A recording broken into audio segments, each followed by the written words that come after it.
Cashflow Diary Podcast, episode 199.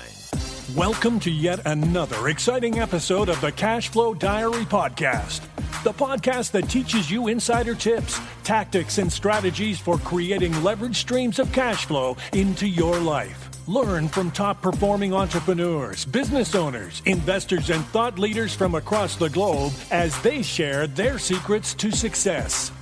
Like what you learn on this and other Cashflow Diary podcast episodes? Go to learninvestingnow.com and sign up to receive powerful tips and information that will help you succeed as an entrepreneur and investor. Now, here's your host, investor, entrepreneur, business owner, educator, speaker, author, and master facilitator of Robert Kiyosaki's cash flow game, Jay Massey. Hey guys, how you doing out there? Glad that you are listening today, and it's just going to be you and me. That's who it's going to be today. It's going to be you and I, you and me. One of those two, you knew what I'm talking about. No guest. I just got some things that I want to share. Make sure that we document here at the Cashflow Diary all the things that go through whatever it takes to make all the great stuff happen. And as you guys know, if you've ever listened to episode number 1, this started out as a project to be able to document, specifically for my children was the idea, that they would know, they would have a clue of how I thought if something should happen to me, they would have the details, the understanding of what it is that they would need to know and or do in order to be able to have success and build cash flow and assets, etc. And then it wasn't until a friend said, hey, I bet you adults would be interested in that information too, that we began to do this in a more public fashion. And hey, well, here we are. We're actually approaching 200 episodes. Who knew? Who had any clue? I know I did not. I didn't know you were interested. Didn't know you would listen. Didn't know that you would star, rate, and review. We'll call that a hint. We didn't know that you would star, rate, and review the podcast, and you guys would get so much out of it. However, I'm glad that you have. I'm glad that you do. And I'm hoping that you get more out of this episode as well. Many of you know, from time to time, I've been known to hang out with individuals like Simon Black, and I just returned, well, I say just, but it's recently returned from Lithuania at his Blacksmith Liberty and Entrepreneurship Camp. It was awesome to be there again. It was awesome to hang out with, Cliff, me, and Craig Ballantyne, and all kinds of interesting entrepreneurs from all across the globe, and be able to share with them the things that I've learned and learn from them, the things that they know from their respective countries. If you've never had an opportunity to hang out with entrepreneurs from another country, if that opportunity ever comes across your table, well, I'm just going to tell you, take it.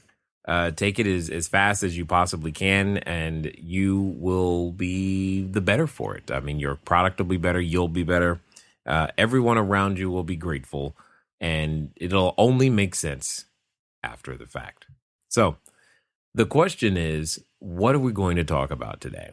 And this kind of comes from some of the things that we were talking about at the entrepreneurship camp, because the host, Simon, was very animated about a number of different subjects. But one of the things that was interesting was in today's, 160 character world, we might be deceived. You might be deceived. We can all get deceived in what it might take in order to actually achieve a result, or what it might be, how long it might be before we actually hit our stride or make that mark or do any of those big, amazing things that we've seen and heard that happen to people, and indeed us, when we go out there and make these things happen.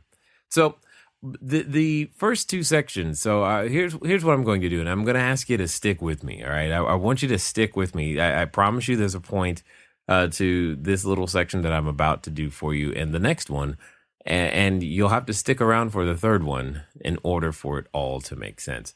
Because the third part that I'll be going into, it has a lot to do with what I was sharing with the entrepreneurs that were at the Liberty and Entrepreneurship Camp. And most importantly, it holds the key to you understanding why you may not have made it yet, More importantly, what the steps are that you're going to need to go through in order to get there. And most importantly, gives you some context for the path that I believe all of us are on in some way, shape, or form. So hopefully you're ready. You might want to take some notes out because I'm going to be reading a little bit, but I think some of this information will be extremely, extremely helpful for you. Now, if you're wondering the source, most of what I'm about to read to you and give you here is coming from or was inspired by an article from the Business Insider, businessinsider.com. businessinsider.com. You'll be able to look up, if you really want to, look up the full versions of everything that I'm going to be talking about here in the next little bit. But I think it's going to help you understand a number of different things. All right. So, you ready? Here we go. Walt Disney was fired from the Kansas City Star because his editor felt he lacked imagination and had no good ideas. Oprah Winfrey was publicly fired from her first television job as an anchor in Baltimore for getting too emotionally invested in her stories. Steven Spielberg was rejected by the University of Southern California School of Cinematic Arts multiple times. He went on to create the first summer blockbuster with Jaws in 1975, has won 3 Academy Awards, 4 Emmys, 7 Daytime Emmys, and his 27 movies have grossed more than $9 billion. R.H. Macy had a series of failed retail ventures throughout his early career. But at the age of 36, Macy launched R.H. Macy and Company, which grew to become Macy's, one of the largest department store chains in the world. Soichiro Honda. Unique vision got him ostracized by the Japanese business community. Honda was a mechanical genius who idolized Edison and rebelled against the norm. His passion was for aggressive individualism, was more fit for the U.S., and he found himself alienated from his Japanese business friend who valued teamwork above all else. Honda then boldly challenged the American automotive industry in the 1970s and led a Japanese automotive revolution. Colonel Harlan Sanders was fired from dozens of jobs before founding a fried chicken empire. Now, many of us know that place as Kentucky Fried Chicken. After having trouble adjusting to the culture and his classes, Dick Cheney dropped out of Yale and then returned only to drop out for good. Sir Isaac Newton, his mother, pulled him out of school as a boy so that he could run the family farm, and he failed miserably. Realizing her son was not meant to till the land, she let Newton finish his basic education and was eventually persuaded to allow him to enroll in Cambridge University. Newton went on to become one of the greatest scientists of all time, revolutionizing physics and mathematics. Vera Wang failed to make the 1968 U.S. Olympic figure skating team. Then she became an editor at Vogue, but was passed over for the editor-in-chief position. So she began designing wedding gowns at age 40, and today is one of the premier designers in the fashion industry with a business worth over $1 billion. As a side note, she found another way back into skating, designing costumes for skating champion Nancy Kerrigan. Thomas Edison's teacher told him he was too stupid to learn anything.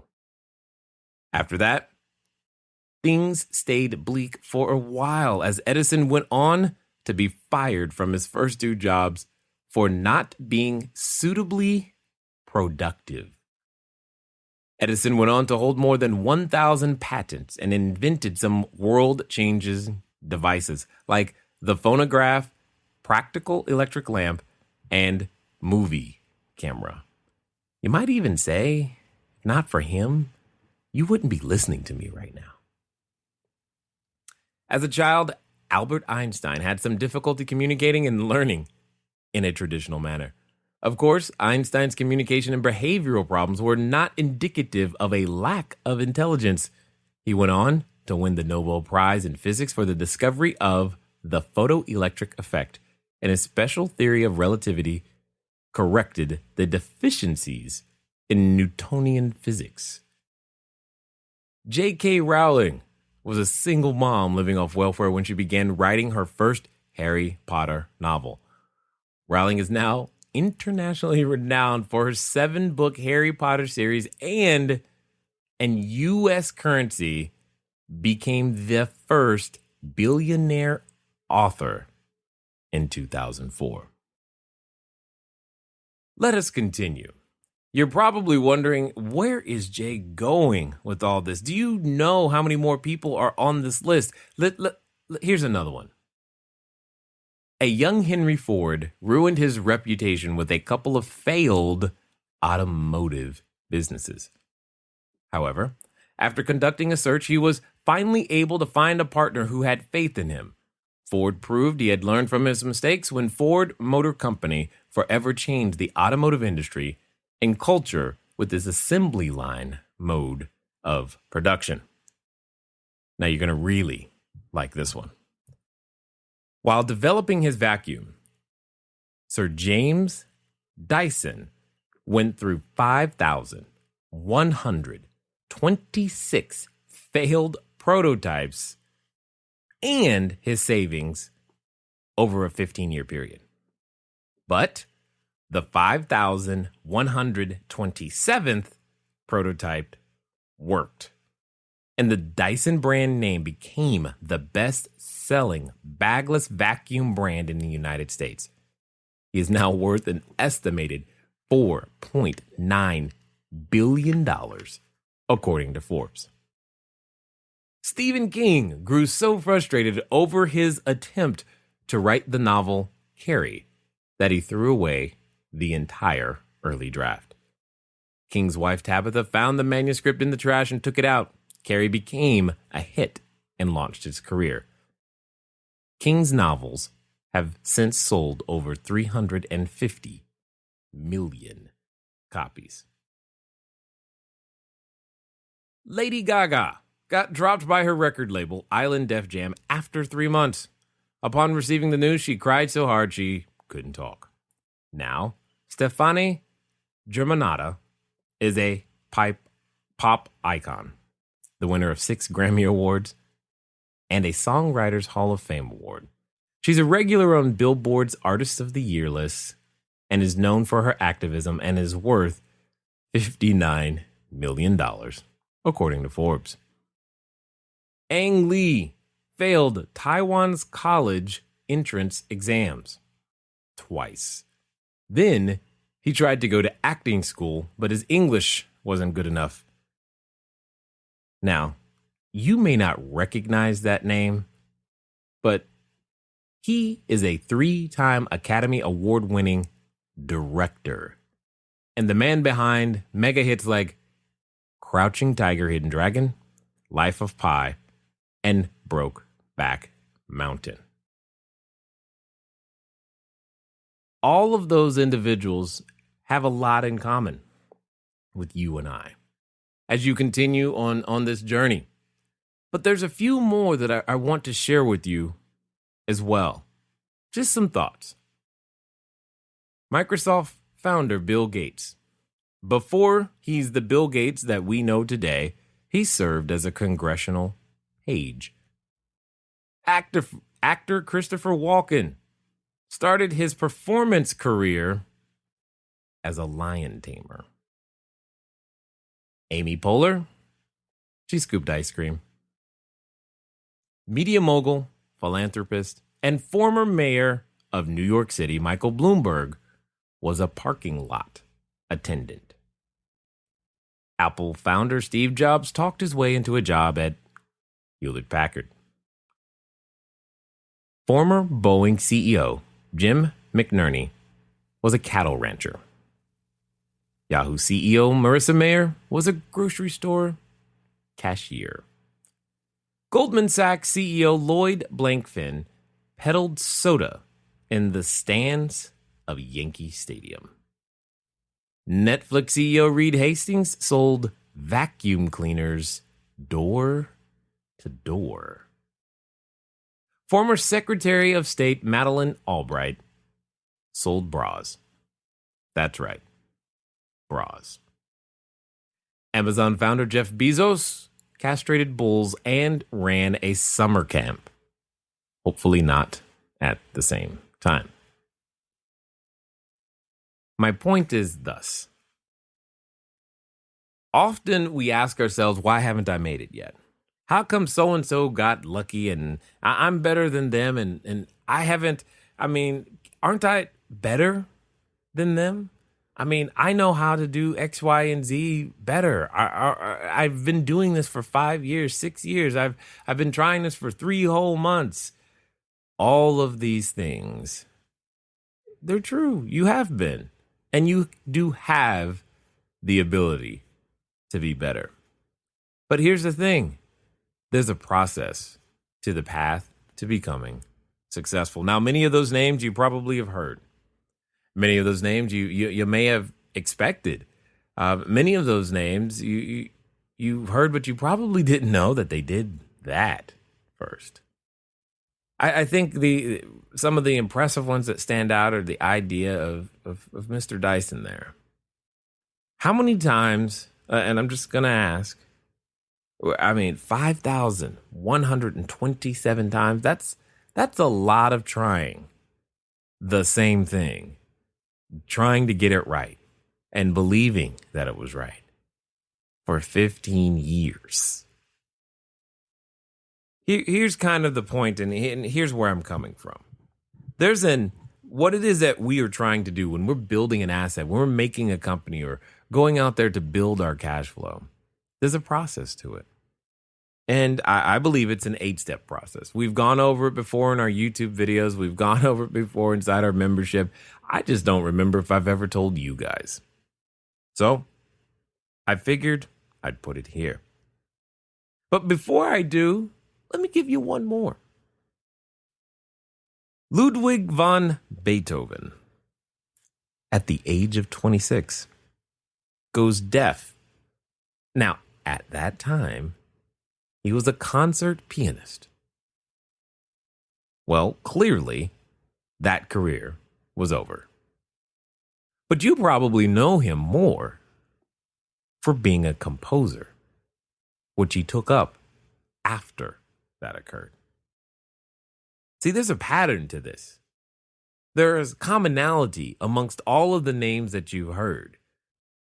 And should you choose to not only go through this 8-step process, but also overcome the 5 ways, 5 items, 5 deadly deterrents, we'll call them, that take most people out, you too could be on a list like this.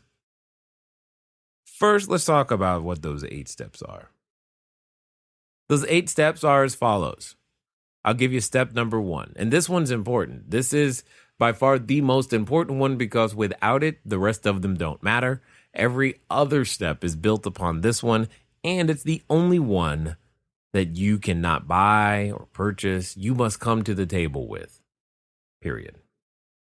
And that first step is desire. You've heard it called, you got to have that want to. It can't just be a need. It has to be a want. A want is a more powerful emotion than a need. Many of us, maybe even some of you listening, know you need to eat better. You know you need to get more sleep. You know you need to exercise more. You've heard things, an apple a day keeps the doctor away. But how many of us can say that we actually eat that apple a day? Indeed, we don't until we actually want to, or usually what can happen is something happens that causes us to suddenly feel the need to eat that apple a day. Totally understood, completely get it. But we must bring the desire to the table. We must elevate the things that we think are need, or the things that we say that would be nice to, it would be nice one day, Jay, to have 200 units, one single family house, one more commercial building, something. It would be nice to finally do real estate. Okay, it must become a want to.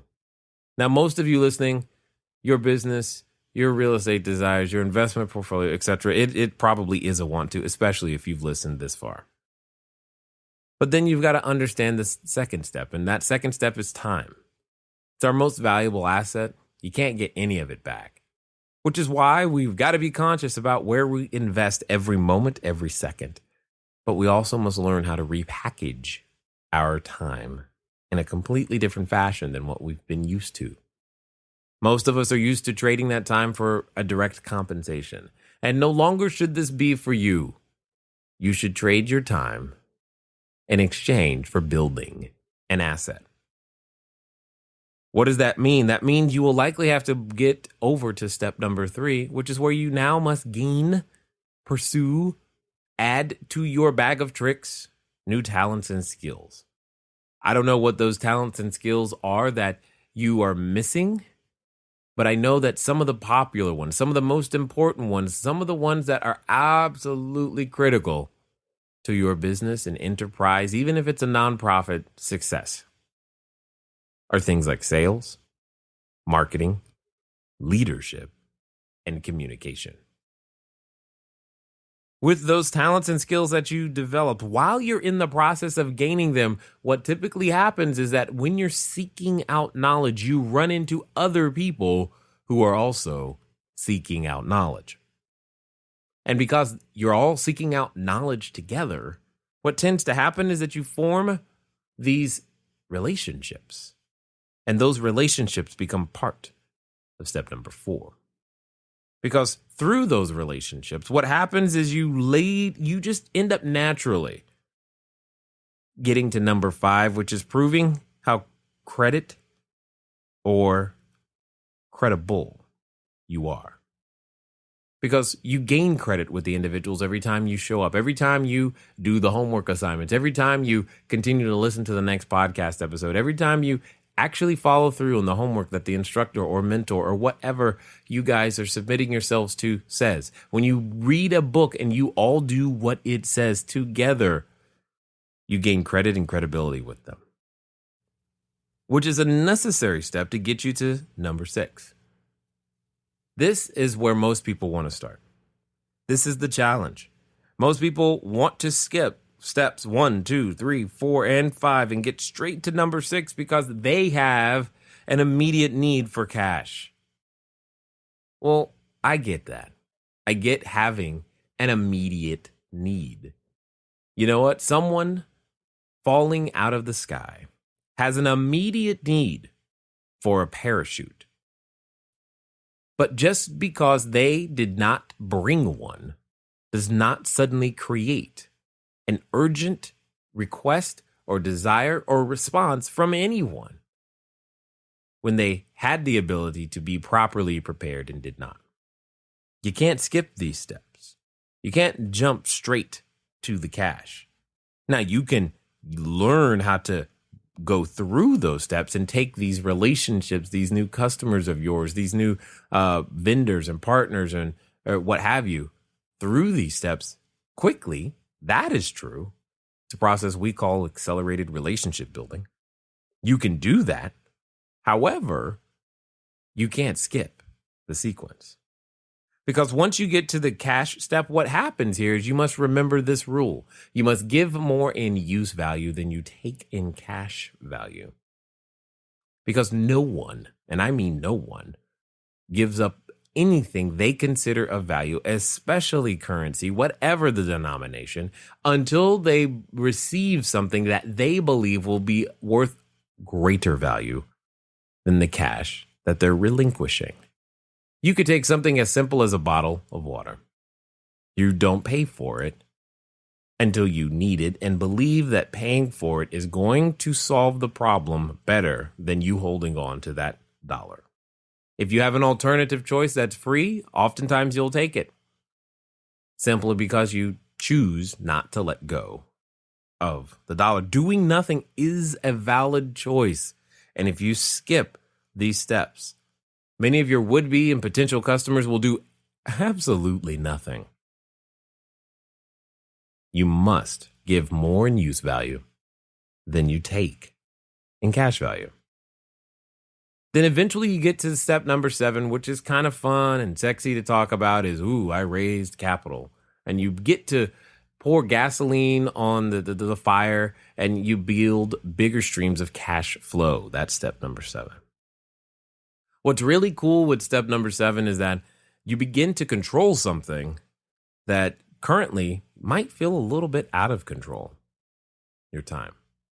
Because when you know that you can lay your head down, whether you're on vacation, on an airplane, hanging out in Lithuania, or if you're just playing with your kids on any given morning, you know that there's a potential out there for you to gain a new customer, earn some more income, some more revenue, create more jobs, clean, safe, affordable housing, simply because you have a system that works without you physically turning the wheel, which is pretty cool.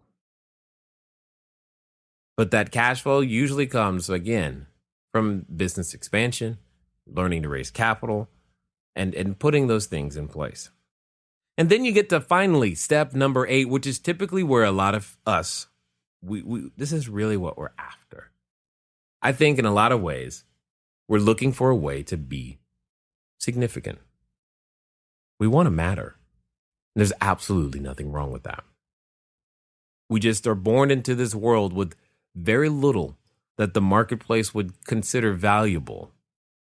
And we have to learn to develop ourselves into someone who can create something of value that can help other people, so that then and only then, through that level of contribution, do we have a shot at being significant. Again, we can't start there, even though we wish we could at times. We have to go through all of the steps.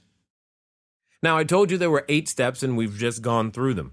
I've just laid them out there for you, but let me tell you about the 5 things that await you after you're done listening today. These 5 things await you. In fact, many of you have already encountered them in some way, shape, or form, because they're going to sound so friendly and familiar to you. You've run up against them every time you've decided that you were going to move up or move away from something that was holding you back, or go that extra mile in a completely different way than you had previously thought before. They're overly familiar to you. They're friends. They kind of hang out together, and they can occasionally come in waves. Here's those 5 things. And they're obviously listed in no particular order.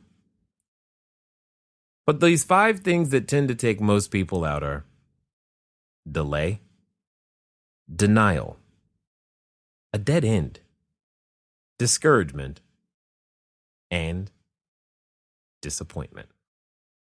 See, one of the reasons I listed all of those individuals at the beginning of this episode for you was because many of them experienced a delay. Many of them experienced a denial. I mean, you want what, it's not like you, you want to get in. You want your result the first time you try, right? That's what you're typically after. No one wants to be, if I promise you, Ang Lee would not have written his story the way it happened. Remember, he failed Taiwan's college entrance exams twice. Then he tried to go to acting school, and that didn't work because his English wasn't good enough. Now, what's really interesting is that his father was a high school principal. All of that's going on, and where he belonged was clearly directing movies.